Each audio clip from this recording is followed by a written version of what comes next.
Good evening. Thank you for coming in on this evening. I am Caroline Hill with Divine Intervention on the Couch.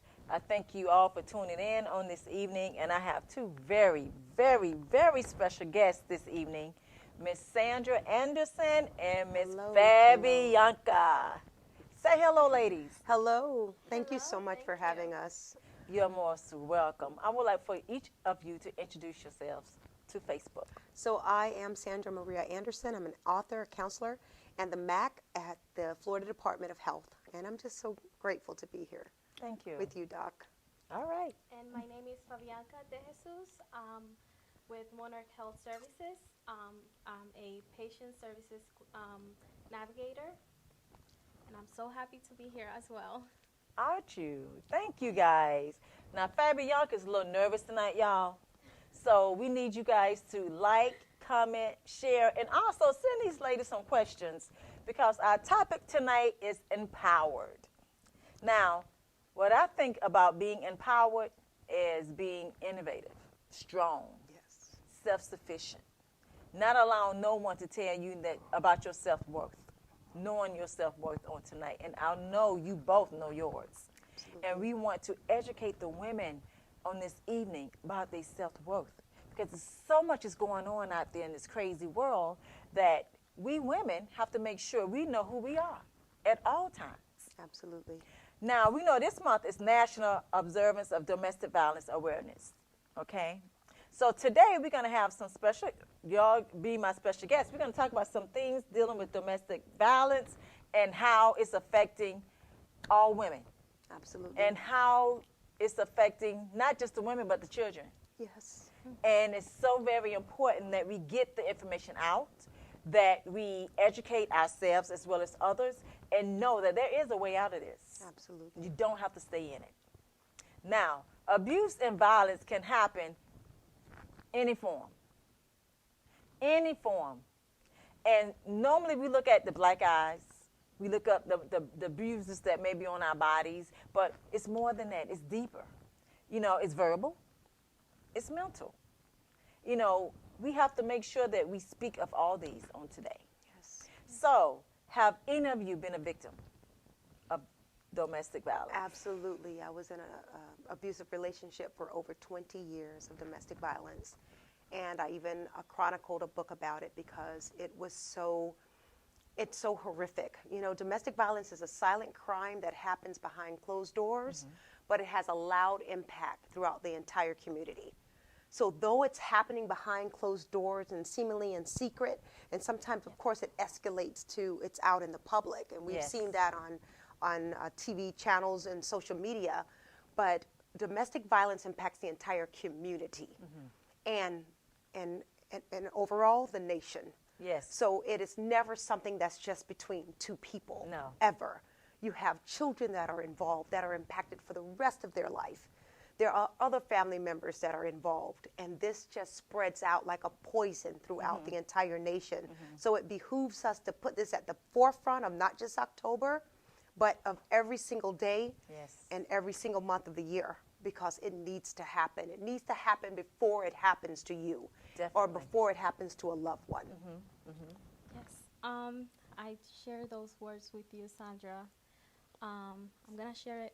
First time I was a victim of verbal violence, abuse.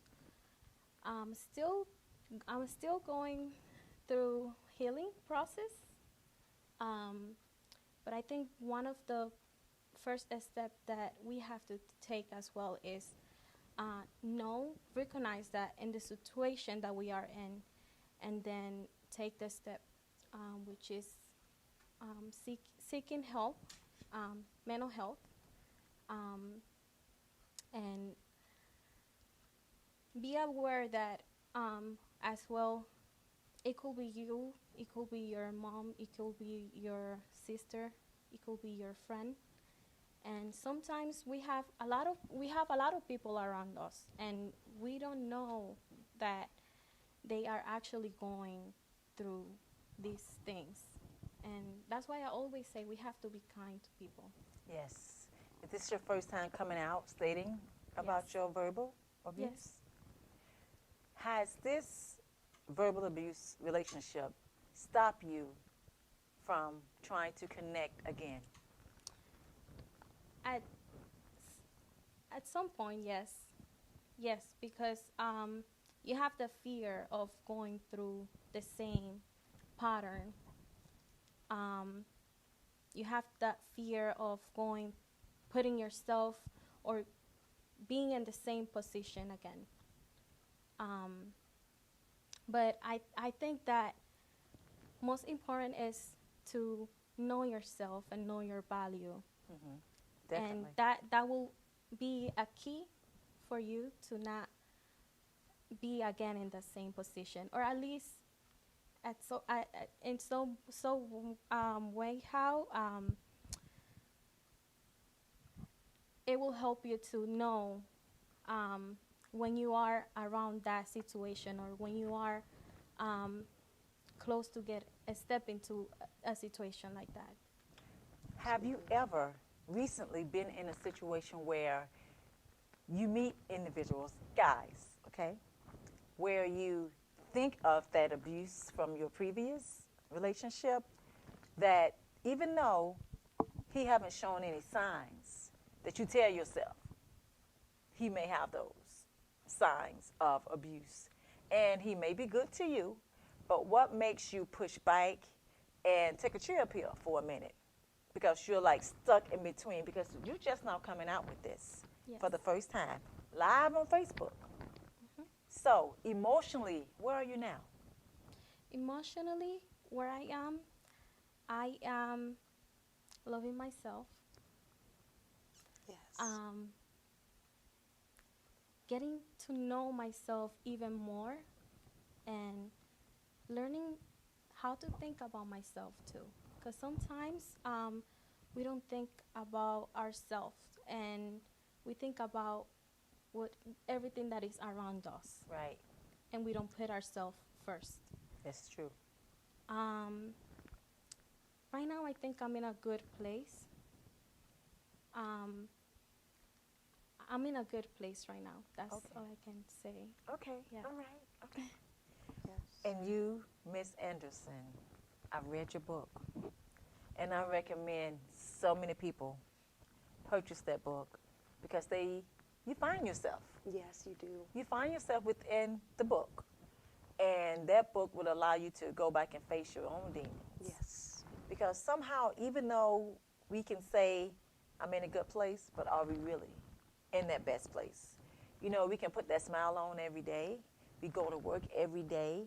We deal with life. And you know what? Sometimes we project all of our feelings and emotions by helping others, Yes. instead of just sitting there facing yourself and like, this is happening to me. It happened to me. You know, what about me that a man can't love me? Like, I need him to love me. What is it? Have you ever thought about that, any of you?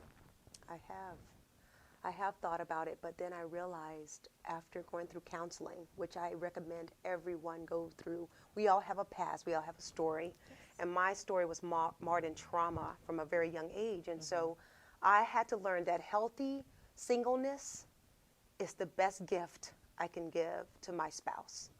So we want the outside to look great, right? So we do our hair, we get the nails done, we try to get the body right, you know, but we don't take care of what we can't see.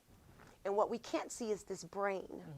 And the brain is like a computer that holds every single data file of domestic violence, not just in our life, but from our childhood, between our parents or our grandparents, between friends, things done behind closed doors. And we're collecting all of those things. And so I had to learn to unlearn. I saw my grandmother being beat. I saw my mother The cycle. go through the same cycle. My sisters, same cycle. So we have to say it stops with me. Yes. And it only stops with us when we get real with ourselves, like you said, Dr. Hill. We got to get real with ourselves. And I had to get real with Sandra and say, I can't blame my abuser. No. I stayed all those years. Why did I stay?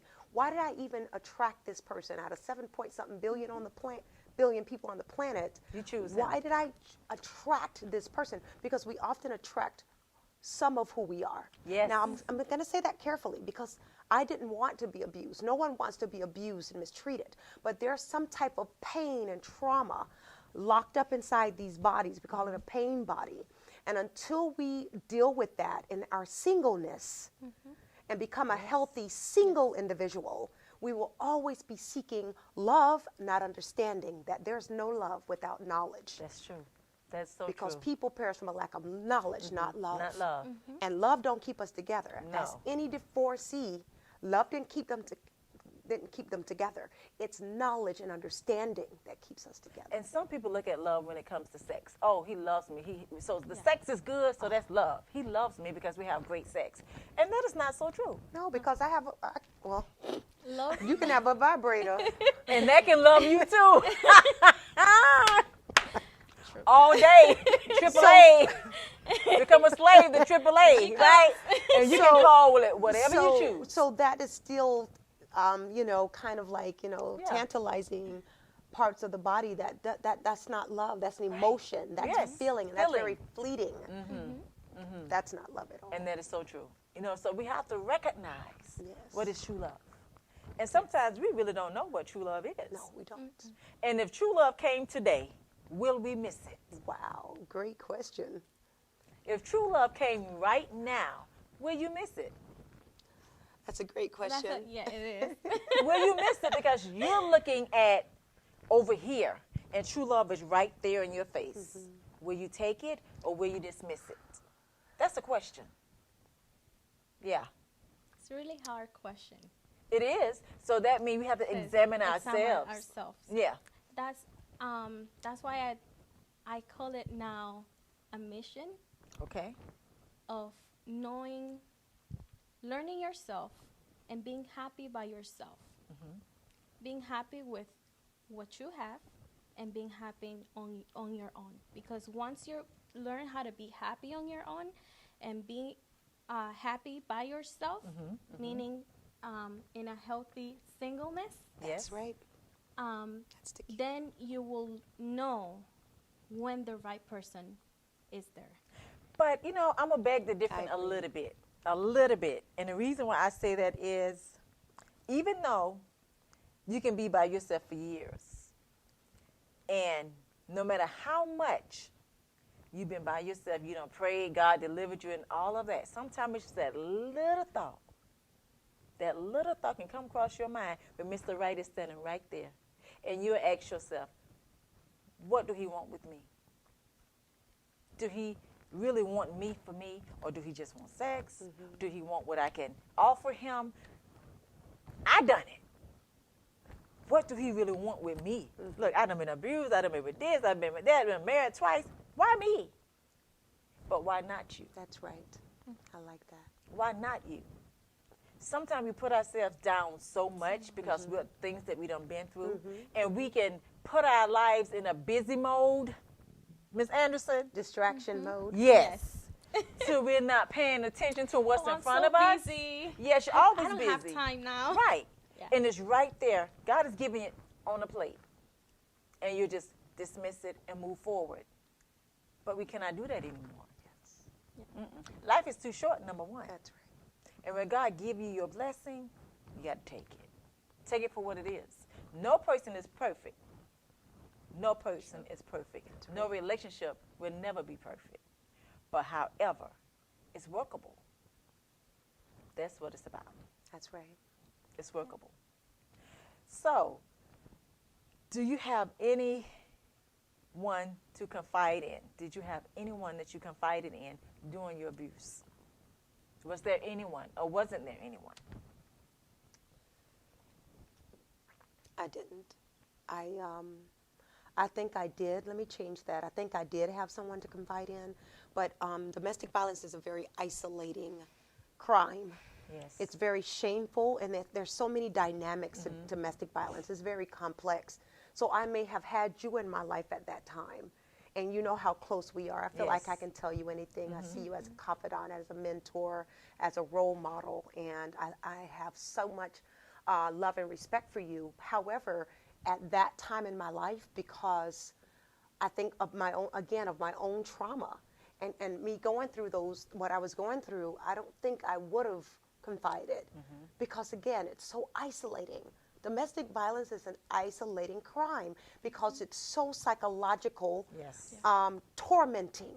So you wonder, what I did he do something? What happened? You're always questioning yourself. You're always doubting yourself, because it gaslights you to do that. It gaslights you to do a lot of things.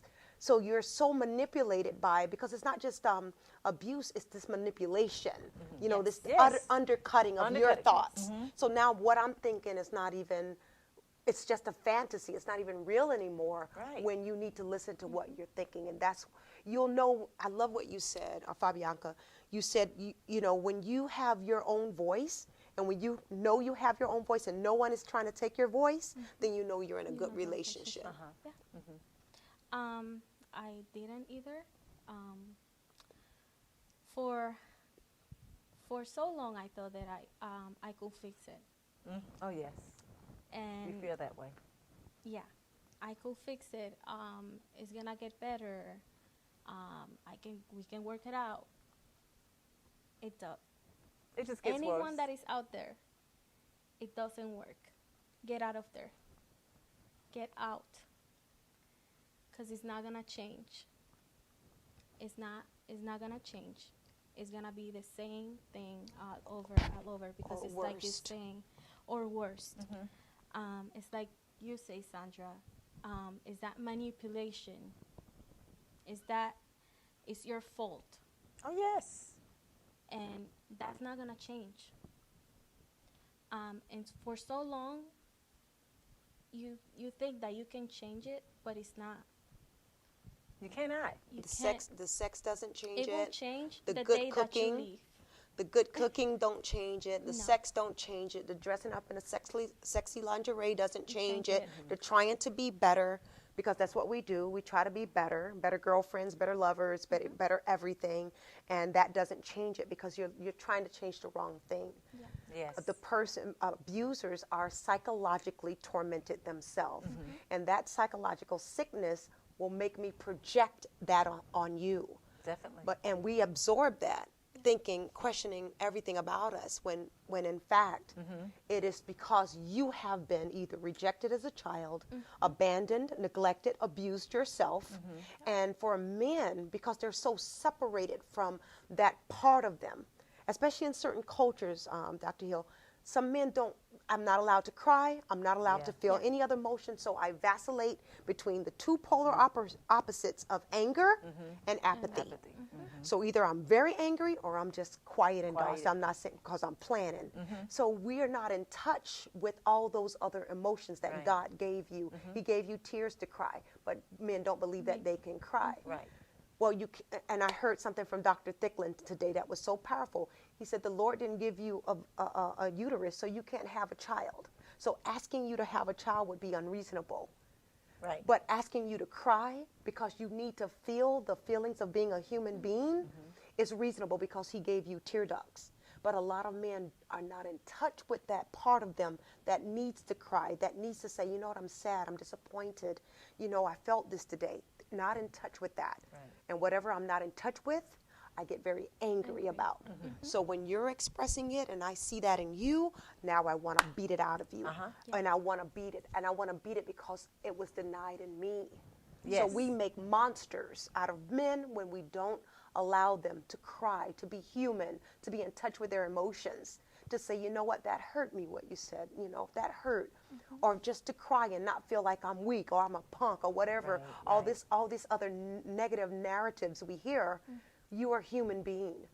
At the end of the day. At the end of the day, We're getting ready to go to commercial, but the question I have for both of you is, being abused in your time, how would the sex with your new partner be affected? We'll be right back.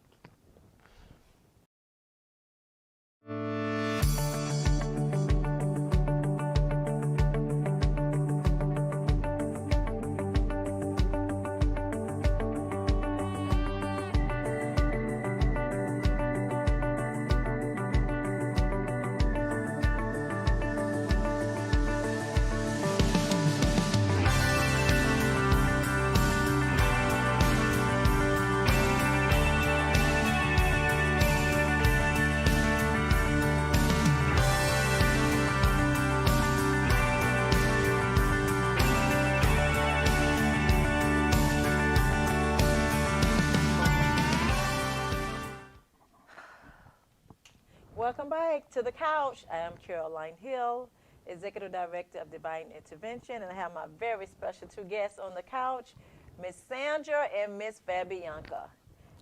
Welcome once again back out the commercial. And you know, guys, the question that I asked you before the commercial break, being abused, and we know men always want to take advantage of the sex.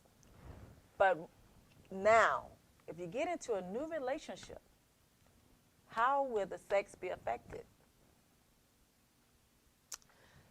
Who wants to go first?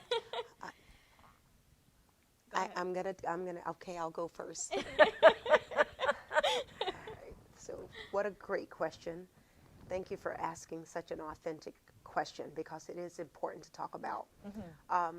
Before I got involved with sex again, of course, I wanted to be married.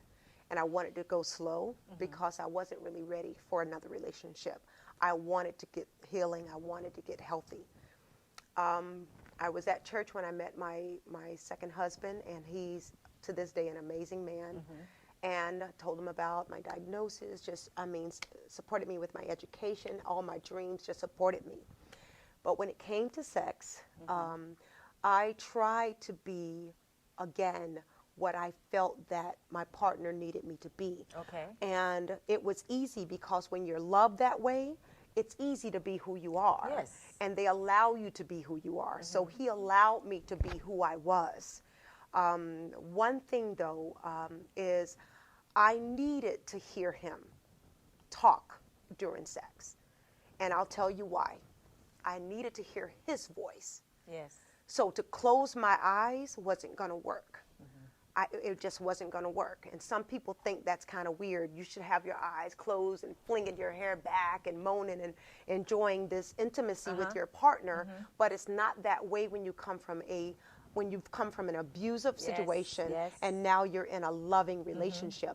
And because I had other underlying trauma from my childhood that was not healed yet. So I wasn't just dealing with domestic violence. I was dealing with complex trauma because of sexual assaults in my childhood.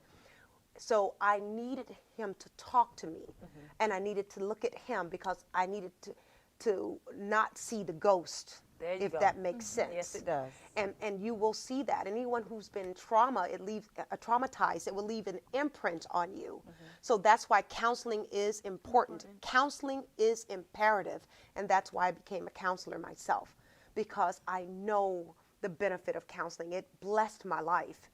And beyond the sexual part is understanding that it takes a while to get healthy after you've been through abuse. It does. So to jump right into another relationship right after that, I would not recommend that. I recommend you pursue healthy singleness first. And once you do exactly what Fabianca said, if you're able to be alone and you're comfortable with your aloneness, if the quiet is not deafening, you're in a good place. And you're not needing someone. There you go.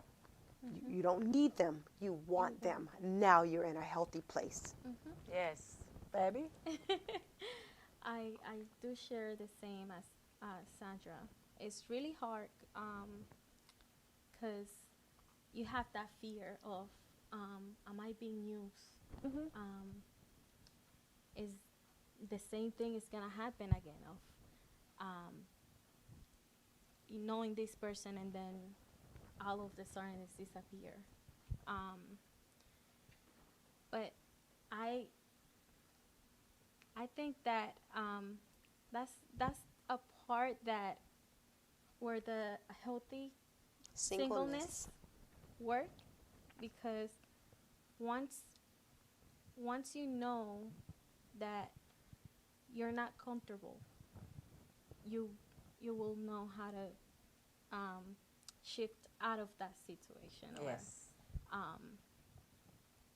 be out of that situation. You know, a lot of women, they still caught up into it, and they just like making a man just going to the bathroom on them. You know, they just lie there and just get it over. You know, no emotions, no nothing, because they're still stuck.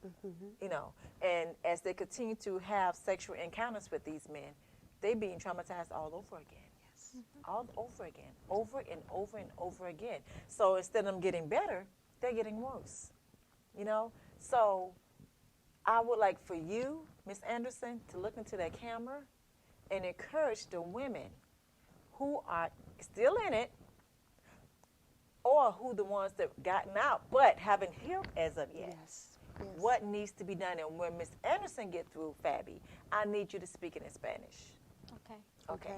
So stress is cumulative. Stress never stays where you left it. So for example, if you were abused as a child, you hid that, you never talked about it, that's fine. So it's like playing the Jenga game where you're putting one board down or one block down, then you put another block and another block and another block, and you keep putting all these blocks until the one at the top makes all of them fall. So it's that one more stressor that's going to make them all fall. And oftentimes that stressor can be domestic violence. It can be something going on with your children, your health, your career. It can be a number of things. But what's most important that I want to tell you is that healing is possible.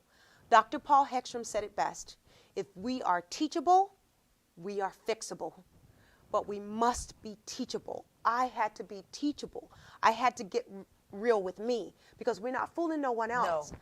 We fool ourselves when we think that we are fine. You know, we have this strong black woman myth that we have to be strong and we have to have it all together and we have to be put together. And that is not true. The best thing you can give yourself is healthy singleness, is a healthy mind, because where the mind is, the body follows.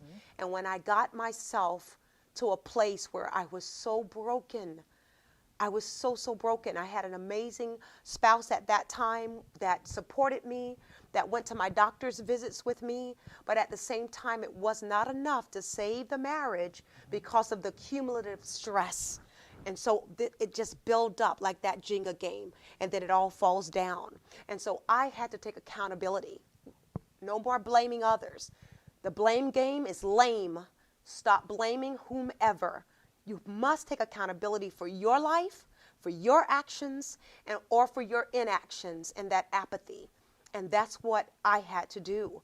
And the best is yet to come, but it comes on the other side of you getting counseling, you connecting with a mental health therapist, a professional that is very learned and schooled in the area of mental health, especially when it comes to trauma. Trauma-focused cognitive behavioral therapy is one of the best things you can do for yourself. And then you're ready for a relationship, because then you won't no longer need someone, that neediness where we're being parasitic to people. We're exhausting people because we're so needy. Now you've done your work, you've gotten healed, and you're ready to face your life and face all the challenges, and you will have what's called optimal resilience. You will be so resilient in your life that no matter what comes next, now you're steadfast and you're unmovable because you've done your trauma work. And I wish that for you. I've gotten it, and I'm so grateful. I'm grateful to God that He allowed me to do my healing journey. Yes. And para todas las mujeres que están ahí afuera, o hombres, niñas, jóvenes, que están pasando por cualquier situación de violencia doméstica, si ya saben que están pasando por una situación como esta, es tiempo. El tiempo es ahora. Ahora es el momento de salir, de tomar control de tu vida, de conocerte, de hacer cosas nuevas. Recuerda que esto es un capítulo que si no se cierra, sigue, continúa. Y la única manera de cerrarlo, de prevenir que tu hija, tu hermana, tu tía, tu mamá, tu abuela pasen por una situación así, es tú empezando. El cambio empieza por una persona. Y si tú estás pasando por una situación como esta y tú puedes hacer ese cambio, hazlo. Sal, busca ayuda mental, de salud mental, busca consejería. y sé tú, crece, sé tú y sal, vuela como una mariposa, vuela y lucha por ti, por tus sueños, por tu familia, pero hazlo de una manera que no afecte a otra persona alrededor tuyo cuando vea el ejemplo que estás dando. La violencia doméstica no se puede prevenir, y la única manera que se puede prevenir es cuando tú haces el cambio y sales de esa situación. Thank you. Thank you both. Fabianca, if you would speak with your mother on today, and or your aunt that you call mom, and inform them of your abuse, what would they tell you right now? Oh, wow. What would they tell you? Why didn't I speak? That will be the first thing. Why didn't I speak up? Mm-hmm. And what would you say? I was trying to protect them. How? I didn't want them to go through the same pain that I was going through. And me telling them what I was going through, I felt that they were going to be on the same pain that I was. So for me, my family was an escape. Not letting them know what I was going through. When I was going to mom's house, that was an escape. But behind doors, it was different. Yeah. And the one thing that I learned about that situation was to speak up.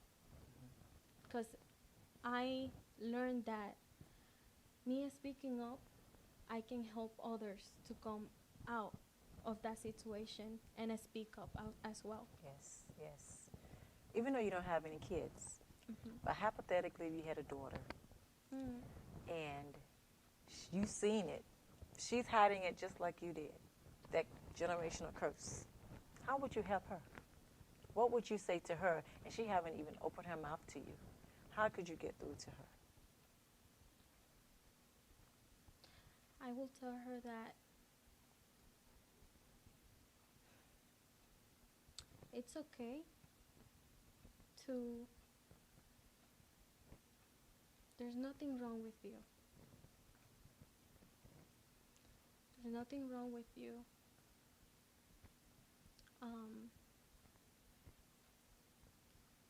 You can get out of there. And if she chooses to stay? If she chooses to stay, wow. I will try that. I will find a way to help her to get out of that situation. But I said if she chooses to stay.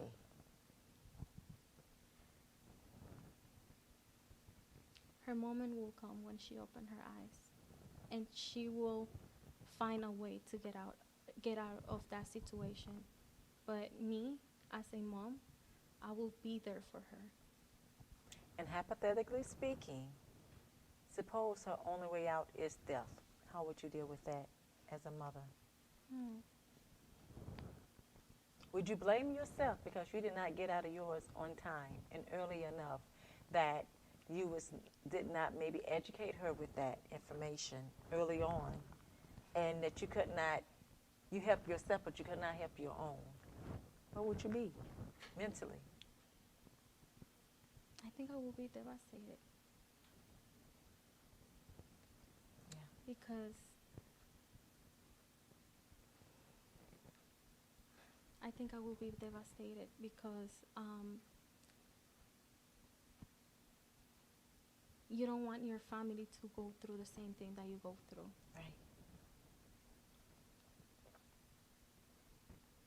Miss Anderson. But that ain't gonna never happen, honey. God said so, okay? I'm just saying. Amen. That ain't gonna never happen. We ain't even gonna allow that to go in the Amen. atmosphere. It's just a question that I need you It's to think just- about. Yes. You know, because life has a way. Yeah. It Okay, happened to me. it has. Yes. Yes, it did. Go ahead. After me going through this situation, I spoke to a friend, Okay.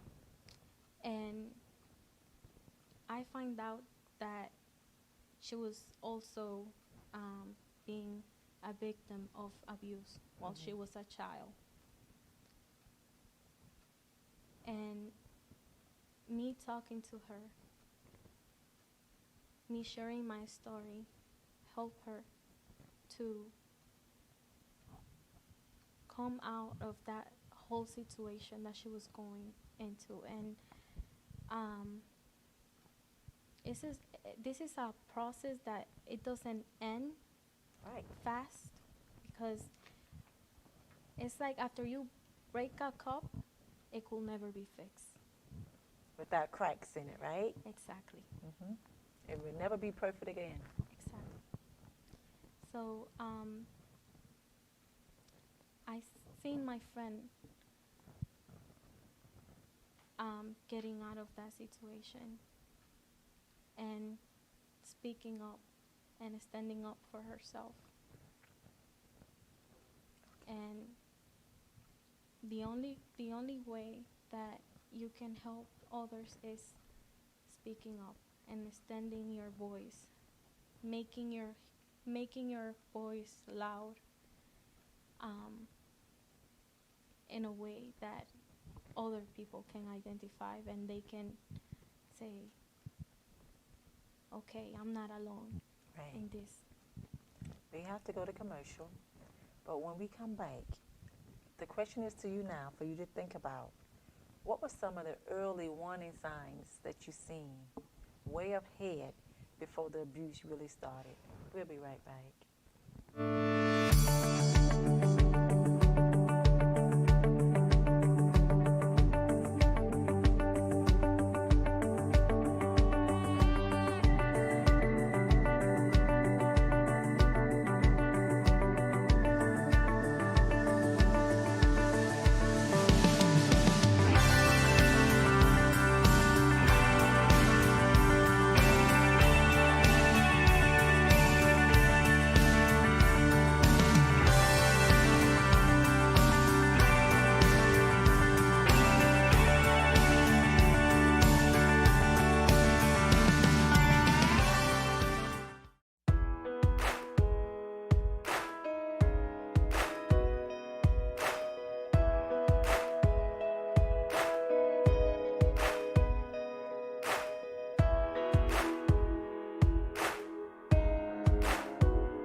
Welcome back to the couch. My very special guests, Miss Sandra and Miss Fabianca. This evening we're talking about domestic abuse, how terrible it has been, and I would say all women, but we do have some men.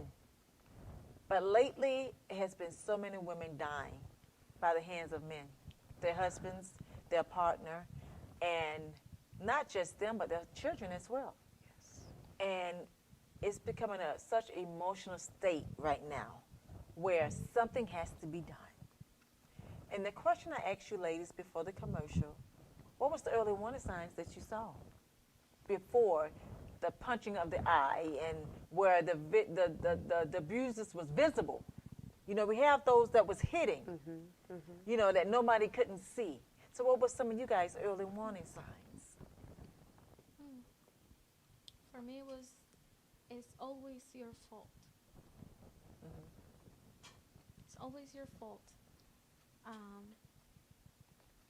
It was always the questioning of why, who.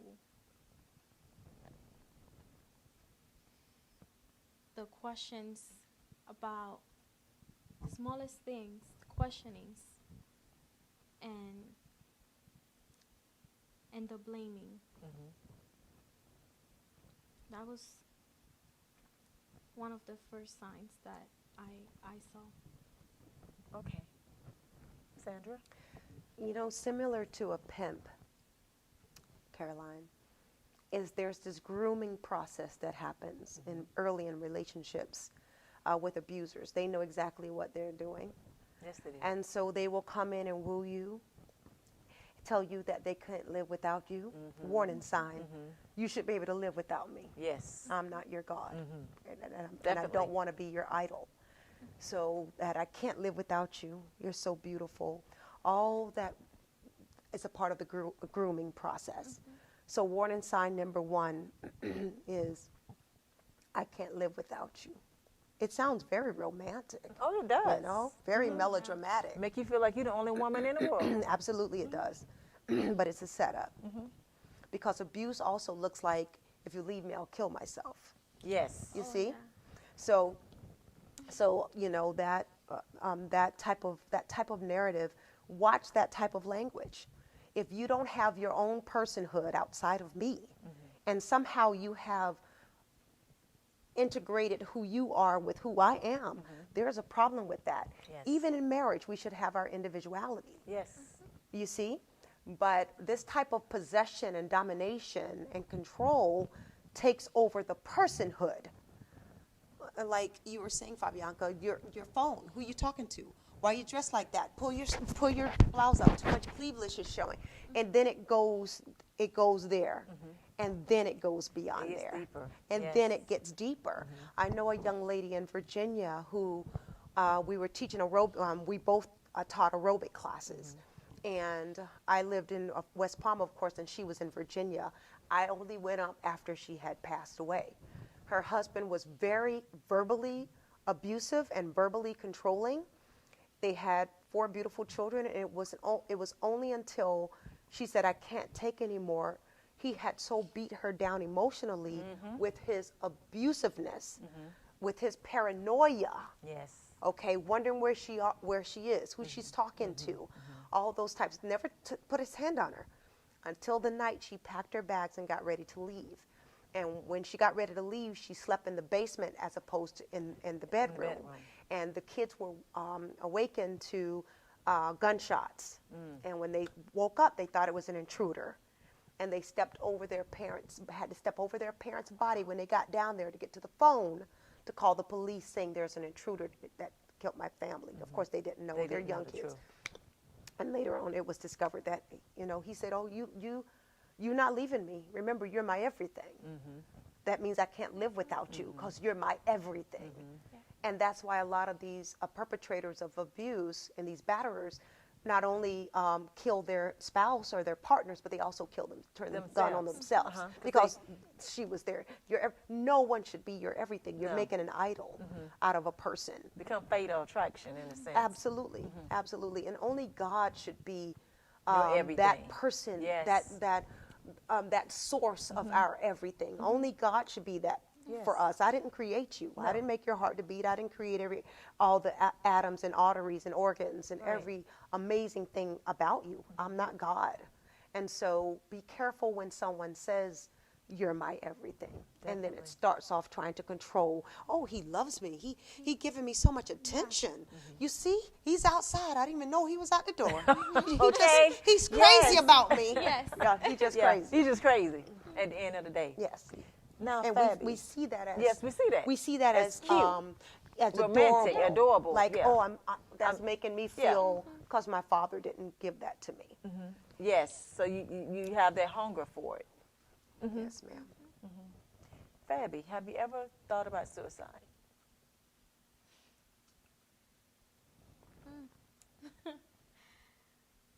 Oh, wow.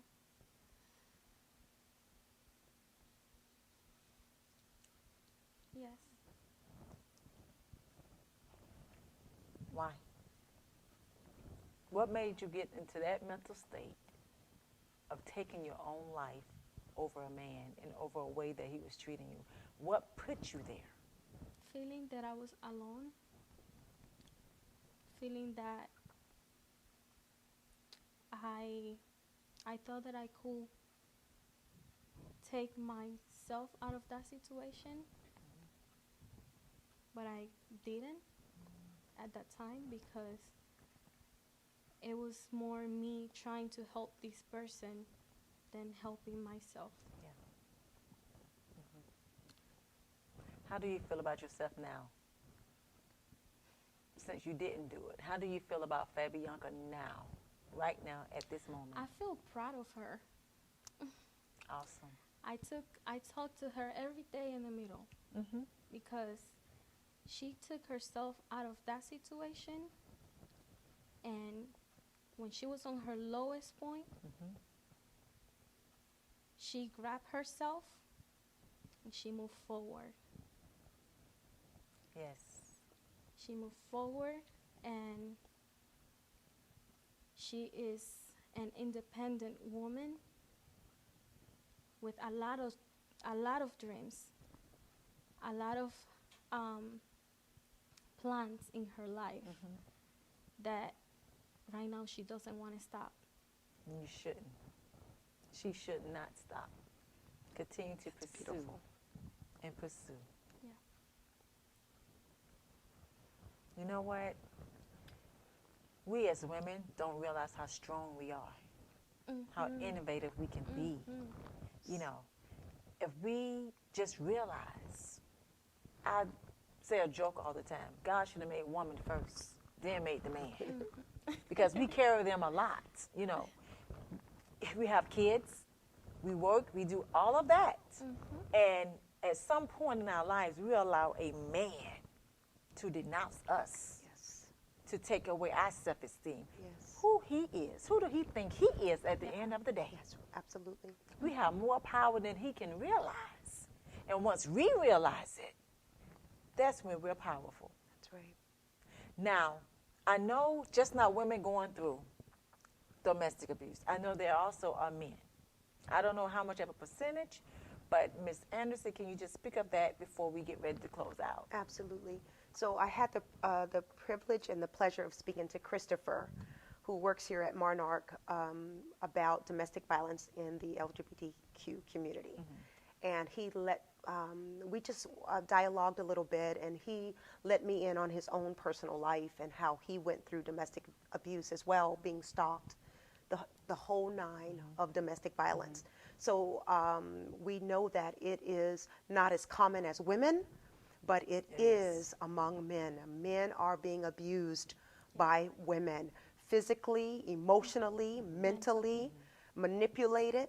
And so we have to know that this energy only needs a house. It doesn't care if it's a female house or if it's a male house. It only needs a house that it's willing to reside in and take over and control and dominate another human being.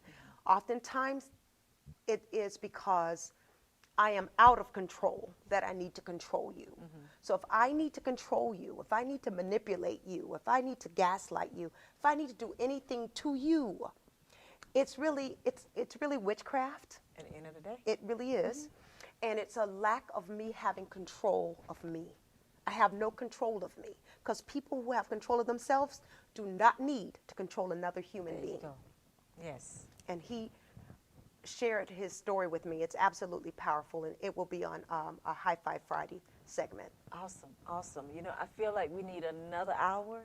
I feel like we need a part 3 or 2 of this here, because it's so very important. It's and cutting it off now won't really do it justice, but we have to.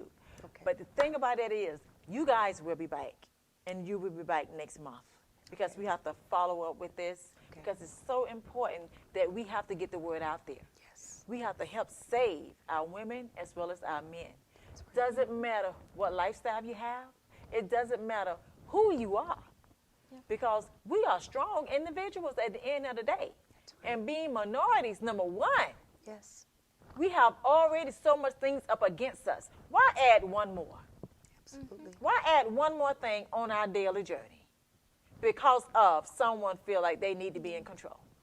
See, I can go to preaching right now, but I know we got to go because I'm feeling this thing right now that, you know what, enough is enough, and it has to stop. It's true, Yes. Dr. Hill. It has to stop. Every we 8 have to move seconds. forward. Every 8 seconds. Every 8 seconds, a woman's being a abused. woman is being abused. And you think about it. Now the children are getting involved, and you know what? It has to stop because this generational curse, it has to stop. It's no such thing anymore. What's done in my house stays in my house. No. You open your mouth. Yes. You say something to somebody that can help you and your family escape from this abuser. Okay. We're going to leave right now, but you know what? We're going to, I'm feeling this here right now because you know what? It's important. It's important that we must. We have to. I'm bringing y'all back next month. Okay? And I want to question you about your own experience as well, because you have an amazing testimony, beautiful Caroline Next Hill. time. Next month. Yes. I thank all of you for chiming in on this evening. Sorry we have to cut off right now, but you know what? Next month, same two young ladies, Miss Sandra and Miss Fabianca, will be back on this couch. Good night.